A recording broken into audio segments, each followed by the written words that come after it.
A to the K. to the K. To the K. Welcome to It's K Wrestling Show. Welcome to a new segment we are calling Push or Flush. Nice. Cool, it's cool. Good bit of Toilet toilet humour humour. all around. Oh, yeah. But yes, the premise essentially of this is we are going to have two wrestlers on the screen, and we are basically going to choose one who deserves a push and one who we. I feel like I'm stealing gimmicks there, so You're gonna, one gets it up. Oh, wait. No, let's not do that. well, yes, we're not going to do that at all. But yeah, so someone we think deserves a push, and then the other we're going to have to decide to flush. So the idea, guys, is that this is meant to be a tough choice. Mm-hmm. So when you get into wrestlers who appear on the screen, then we have to pick one to flush, as it were. It's just a game. Fuck off. Yes. But no, we do not want anyone to lose their livelihood. It's a game. We have to. It has to be a difficult choice, Trip. or it's no fun. Trips, Vince, we know you're watching this. Oh, you're listening to this. So don't fire these people. It's just, Writing it all down. you know, it's tricky because they're all so What if good. this coincidentally coincides with all the races that come in July, and then we do look really bad? Yeah, that'd be pretty bad. To be fair. But no, this is the idea is it's meant to be a tough choice. That's what makes the game fun, right? Yes. So, you know, obviously these are going to be comparable. They're meant to be. I can see a few on here though, because you know you don't know any of these, do you? No. To be fair, I've just put them together. I've not even given it much thought myself. Yeah. But I think some of these you're going to look at and just going to go that one. I mean, again, we'll that see. all falls from a personal bias, doesn't it? It does. You know. It does. So we'll move on to the first one, shall we? So the Okay, first let's go. set of wrestlers we have available: LA Knight and Montez Ford. Okay. Over to you. I'm going to give you reasoned responses to this. I'm not going to just do what I normally do and moan about LA Knight for an hour. Montez gets the push.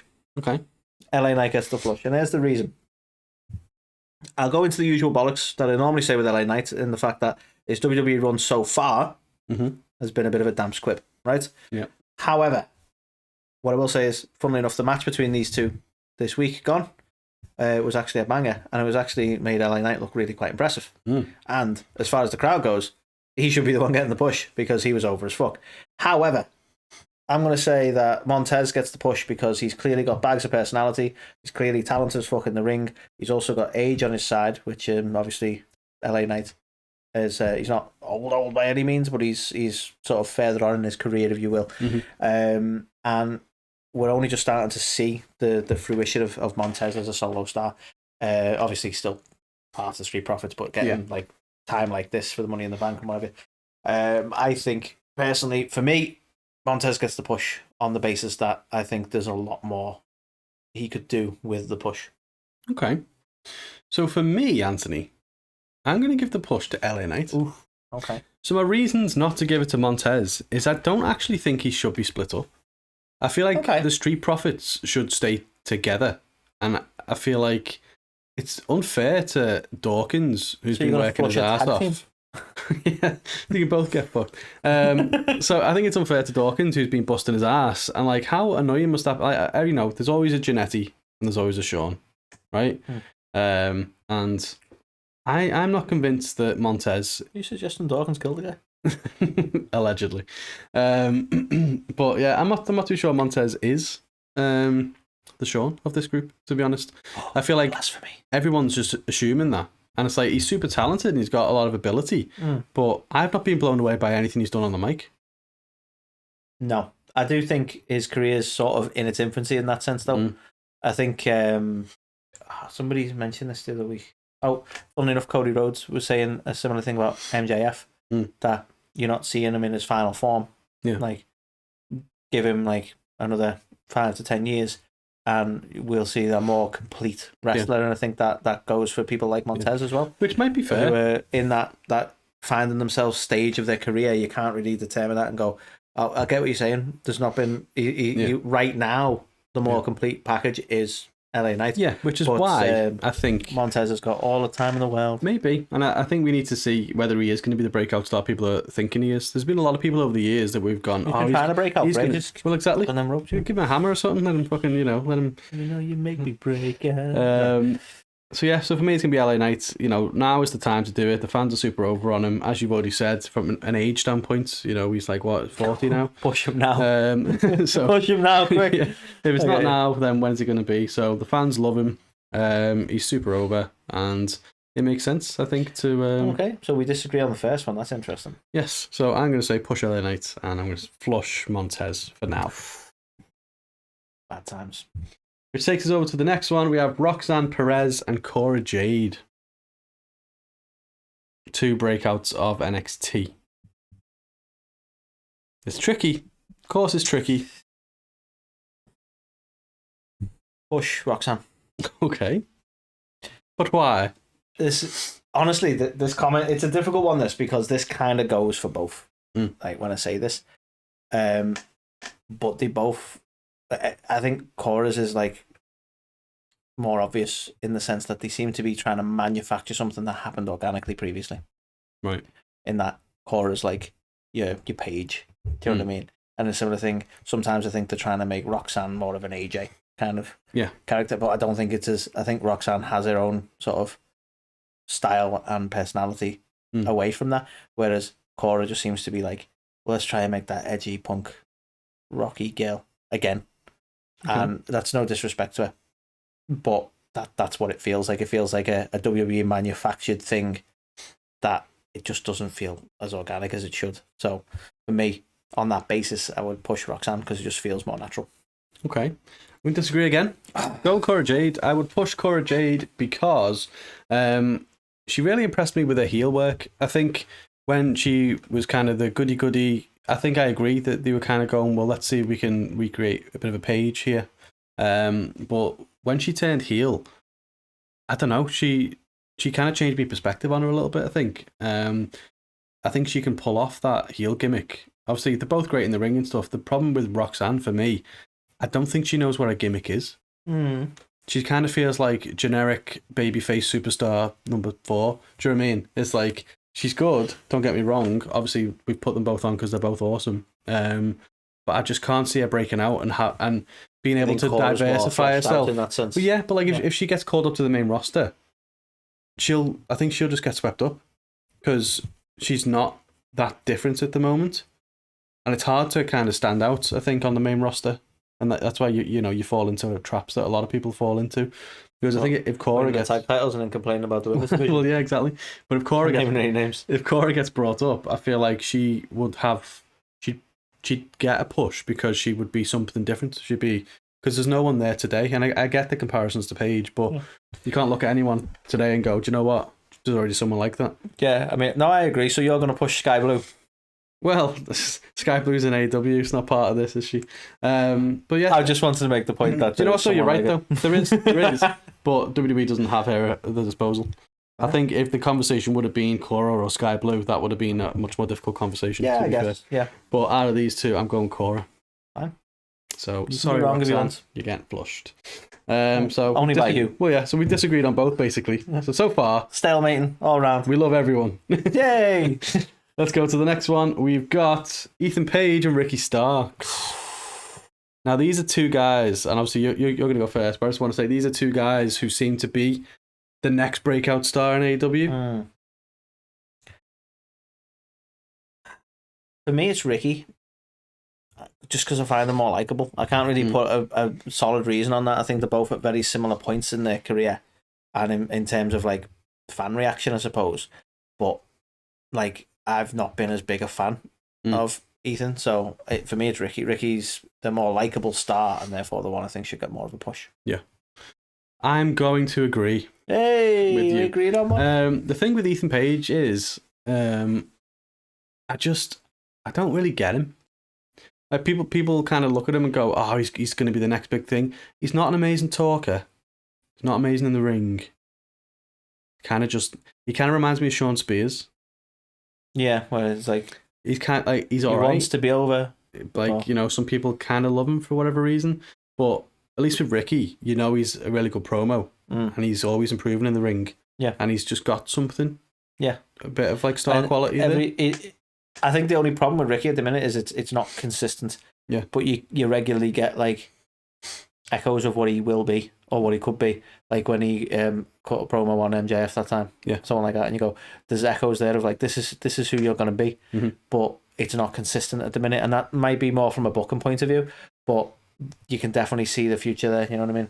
I remember it was on Road to the Top, and I think he was like, it was when he was going to cut that promo, and I think he was like really nervous and wasn't sure like what to say or if it was going to land well and stuff. And I wonder if he gets in his own head, because when he's allowed to just let go, I think he does come across as like, people make these the Rock comparison all the time. People love to just make these comparisons and put pressure on people. He's not the Rock. He's never going to be the Rock. Yeah, and unfortunately, it gives you something that you have to then try and live up to. Yeah, which is crazy. Yeah, I don't get it. But for me, out of these two, I just don't get it with Ethan Page, unfortunately. Whereas Ricky, I can see something there. I agree. Star power. Well, what do you know? We agreed on one. About time, I say. I love it. So the next two, Anthony, back to WWE. We've got Riddick Moss and we've got Rick Boogs. Can I flush both? No, you can't. For fuck's sake. You've got to pick one, and there's got to be a reason. That's what I'm not going to say everyone's on the cusp of being pushed. It's just if you had to push one of them. Well, let's push Riddick. He had to put up with the 24/7 title long enough that I feel sorry for him. He needs a push. Okay. Plus, he's got less of a hateable face. Is there enough reasons? Yeah, I suppose. I haven't got real reasons. I don't give a fuck. But no, if I had to push one, I'd say Riddick. I'd say just on the look there, you go. Riddick seems like the more professional. Right? He's more of a Vince McMahon guy.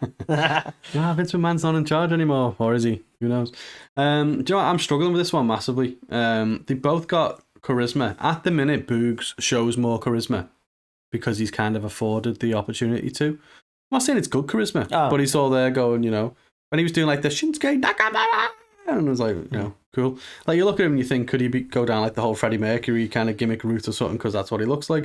Are they going to go down a Ravishing Rick Rude gimmick with him or something like that? So there's stuff you could do. We've already got a Rick Rude knocking around somewhere in Bobby when he gets back off injury. So you could go with that, but I don't know. Riddick took on Madcap. It was awful. It was terrible, right? Yeah. And now he's kind of just back as Riddick. But you don't think he's had a good cycle of paying his dues with the whole Madcap Moss and the 24/7 title features and all that? He has, but I didn't see anything that kind of jumped out at me to say, okay, with a bit of tweaking, he could be this. Do you know what I mean? They both got the look to some degree. Riddick's obviously a bit more polished, but I'd go with Boogs, I don't quite know what I'd do with him. I don't quite know what I would do with him. You could even do some kind like I like Elias. It's a shame. I just like guys, big hairy guys with guitars. Okay. Apparently. And what is it? Drew McIntyre, and this guy. He's got a sword, not a guitar. Well, swing. They can swing around. As long as something around it, they can swing. That's all I'm saying. So yeah, I will go with Rick Boogs, I think, for this one. Okay. Controversial. Back to disagreeing again. So the next on the list, we've got, I think this is going to be particularly difficult for you. We've got Chad Gable and we've got Butch, as he is now known, or Pete Dunne, if he, hasn't got the Butch gimmick. You're a bastard. I know. I really wanted to see a reaction to this one. You want me to go first, or do you want to think it over? No. You know what?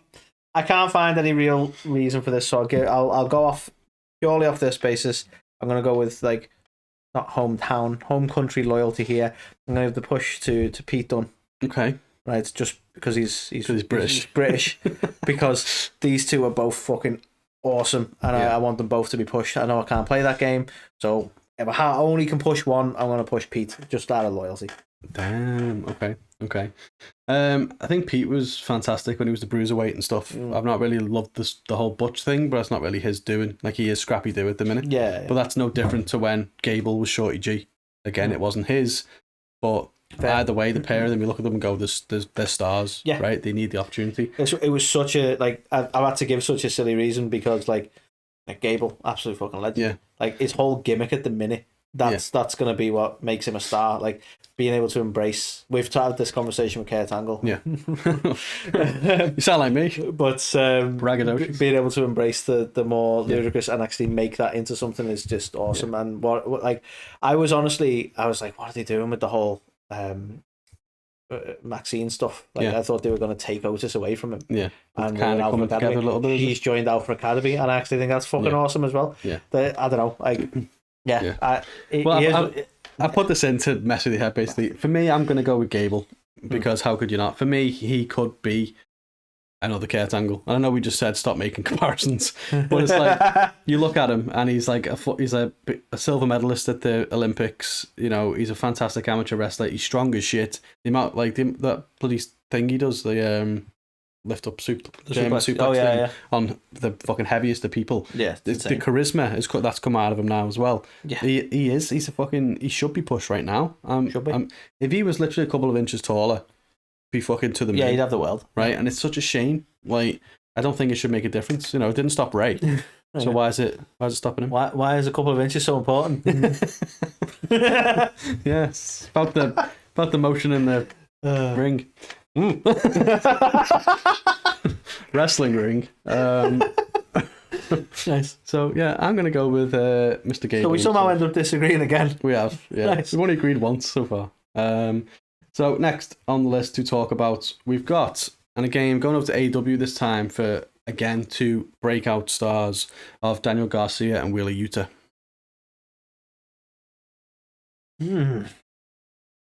I'll probably go Yuta. I'm going to give Yuta the push, Garcia the flush. That's based on, I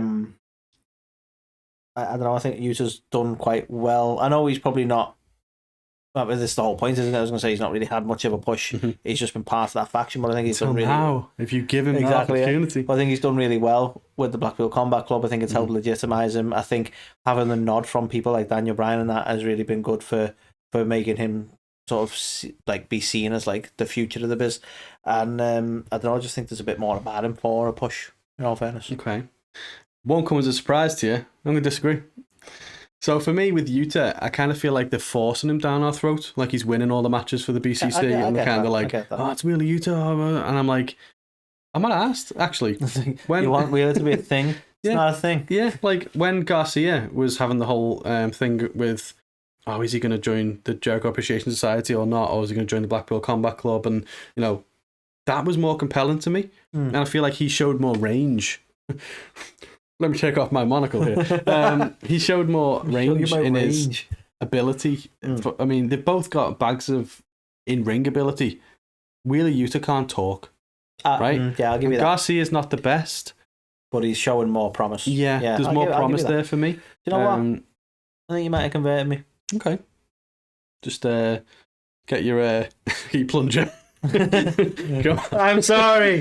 No, I think I might actually join your team on this one. Okay. Let's give Garcia the push because, like you say, as far as the complete package goes, I can't say anything for Wheeler Yuta in terms of being able to talk. So I think you're right. I think Garcia probably has more potential as an all-round wrestler. To your point, they really want him to be a thing, but I just don't think it's landing that he's a thing. Whereas I think Garcia could. So you've convinced me. Perfect. On to the next one then. We've got Mia Yim and we've got Xia Li.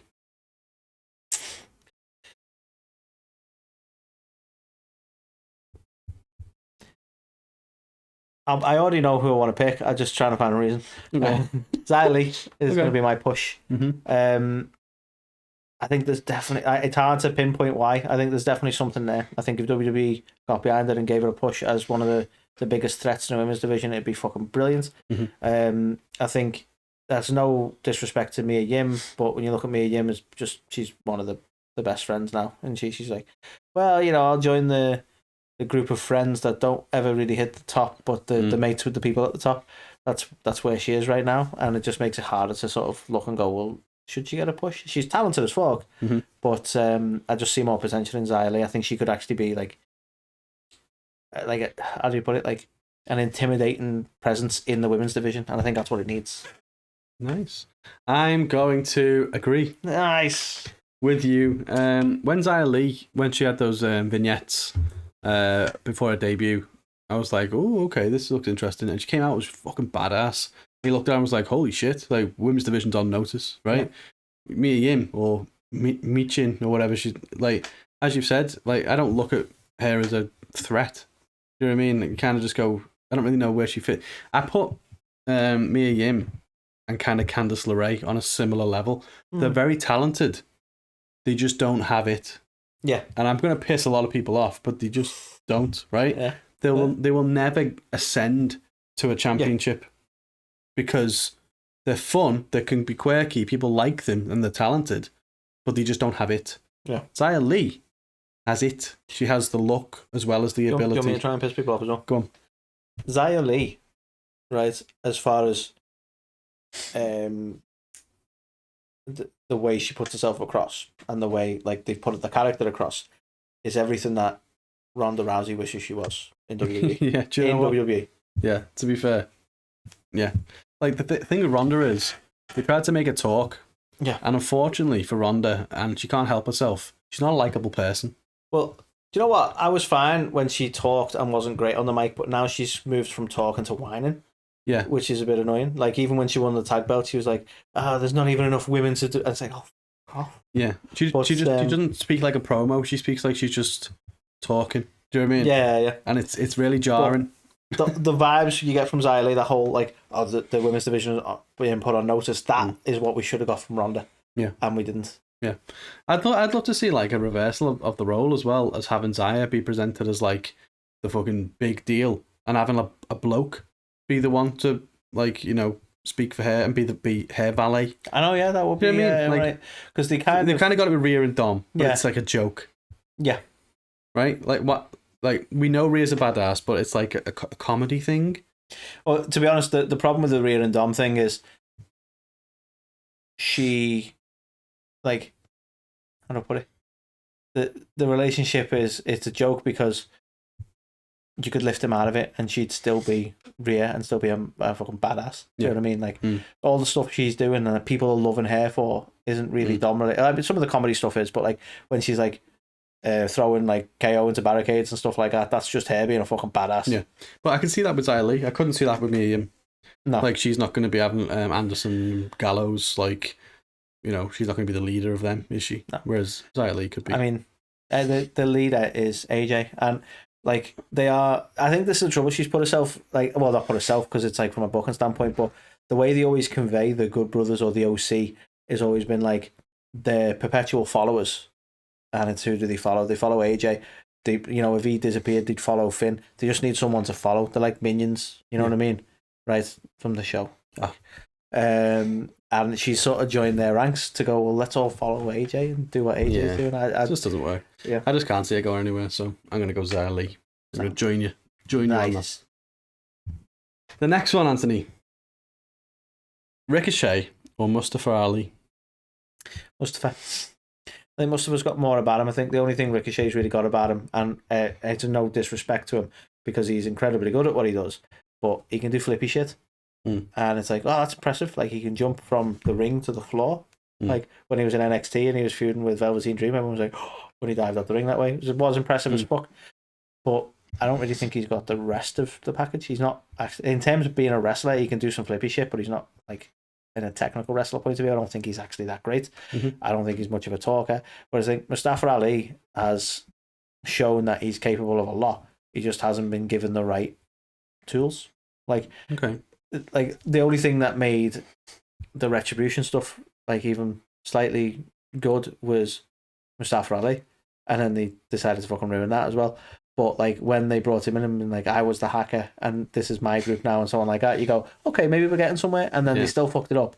But that wasn't Ali's fault, do you know what I mean? I think he's got so much more potential, and with the right character work, I think you mentioned the other week when he was coming out with the LED mask and the hand thing and all that, that was pretty cool. Yeah. And then they went away from it and now he's just a jobber. But I think he just shows much more potential than Ricochet. Okay. I'm going to disagree with you. What? Right? You're a Rick guy. Yes. My reason is Ali's had them opportunities. He's had 4 or 5 opportunities to get himself over with 4 or 5 different gimmicks and he hasn't done it. Right? You say what you want about Ricochet. He hasn't really had that many opportunities to get himself over. With you remember he got that opportunity to go up against Brock Lesnar? Exactly. And get ragdolled. Now, I didn't watch much of Lucha Underground, but when he was on Lucha Underground and he was under a mask. Prince Puma. Yeah. Fucking awesome. Was he though? Right? He was fucking awesome. Was he though? He was. Or did it say, right? I'm going to do the flip and I'm going to jump over the ropes? Well, some people love flippy shit, some people don't. I think he can do flippy shit that other people can't do in WWE. He can. Which is a differentiator. I think whereas Ali, because he can, all WWE do is make him do flippy shit and not much else. Well, exactly. Where if I'm going to push him, I won't do that. I think he needs to be retooled. He needs to, like, imagine if he had a similar gimmick to Ali's first one, but then he can do more exciting stuff on top of that as well. So I'd do something where he's not just generic guy who can do flippy shit, but there's a darker side to him. Think of like Finn Balor's Demon. Right. But as Ricochet. So what would he be? Can't be the Demon. You know, I'm not saying that it will be. Oh. I'm not going to book the gimmick. I'm just saying I would push him because I think if you repackage him from Ricochet, pew, right, even his name, just call him pew, right? Like, it's shit. Shikoshay. Shitoshay. So, give him a different name, give him a different gimmick. It'd have to be something you copyright and let him do his thing, and I think he would get over more than he is now. Because people just kind of look at him and go, oh, it's Ricochet. When, you know what I mean, think if they didn't fuck up scripts. Because that was fucked up, right? Think of, because Reggie can do flippy shit, right? Ricochet's significantly better than Reggie, so don't make that comparison, significantly. Right? But they went, well, let's take him off TV and repackage him as scripts. And it was like, ooh. And then he's like, it's just fucking Reggie. If you did this with a shit mask, if you did it with Ricochet, and you kind of, do you know, perfect example, Impact, TNA, Suicide. Do you even know what that is? They had a guy, I think it was Christopher Daniels was in for a bit, right? But they brought in this brand new character who was under a full mask, full body suit, and he did awesome stuff, and everyone loved him. They didn't know who he was. That's what I'd do to Ricochet. Push to the moon. Put a question mark on his face. To the moon. He didn't have a question mark on his face. He has a skull face. Stop making it up. So yeah, I'm going Ricochet. You can have Ali if you want. Fine. Ali. You know Ali? Down the road. Yeah. Which takes us to the next one. Based on their awesome match that they had the other week, Anna Jay. And I forgot her name. How bad's that? Julia Hart. Yeah, I was trying to roll that out, so I just forgot. Anna Jay. I weren't sure what you were doing. I'm like, okay, I guess he's trying to get me to focus on Anna Jay, which I know that you tend to focus on Anna Jay. So Anna Jay or Julia Hart?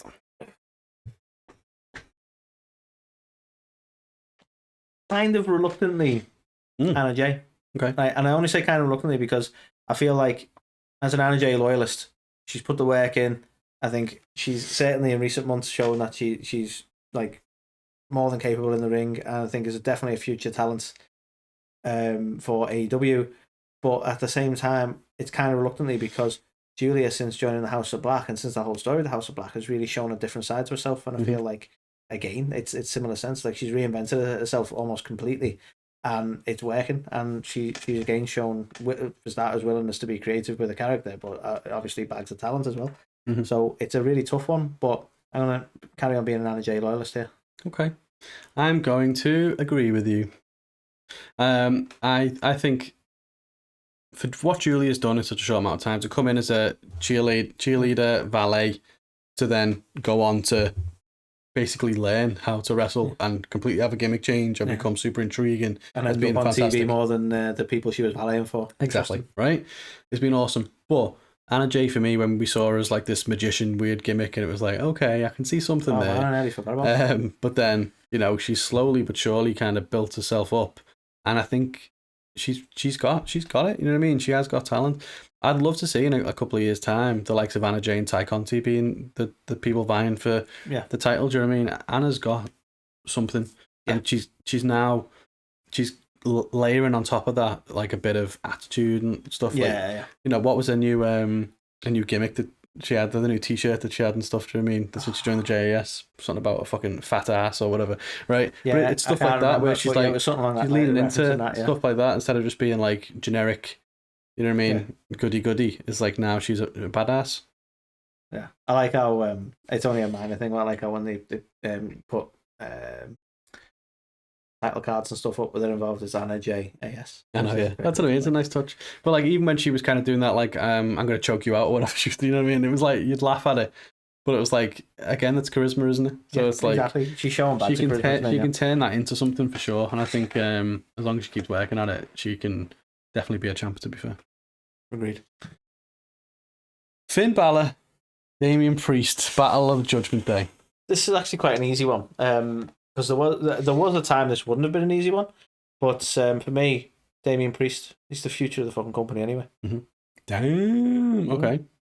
Yes, he's super talented. He needs maybe a little bit of work. Gunther would like a word. Maybe a little bit of work on the mic skills still, but the Judgment Day run has been fantastic for him, and Finn has kind of gone the opposite direction. There was a time I would have said no, Finn all day, but like he seems to push away from the demon stuff.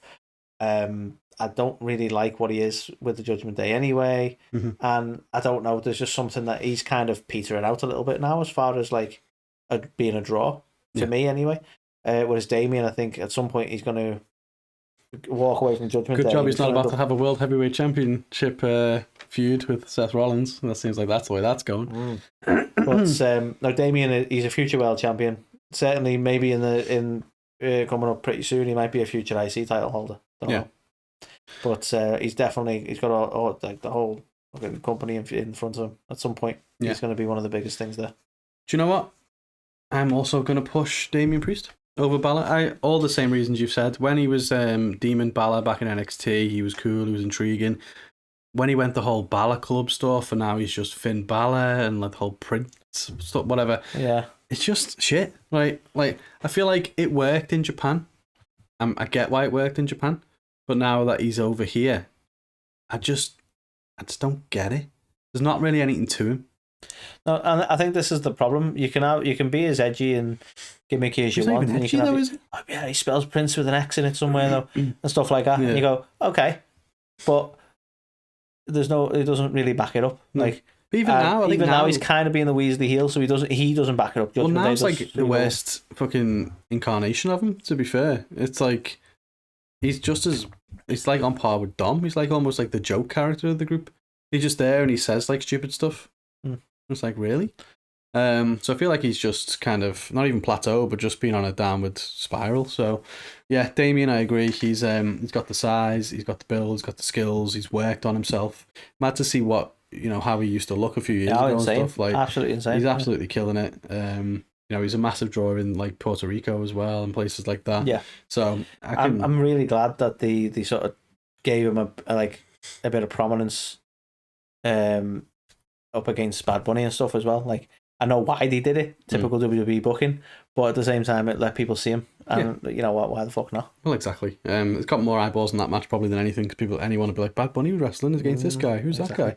So yeah, for me. Bad Bunny versus Badass. Oh yeah, I'm not going to say like he's another Undertaker or whatever because it's easy to lean into that gimmick, but maybe like he reminds me of Edge a bit. Yeah, ironically, the former leader of the Judgment Day. Yeah, so maybe that could be why as well. But yeah, so I'm also going to go with Damian Priest. Nice.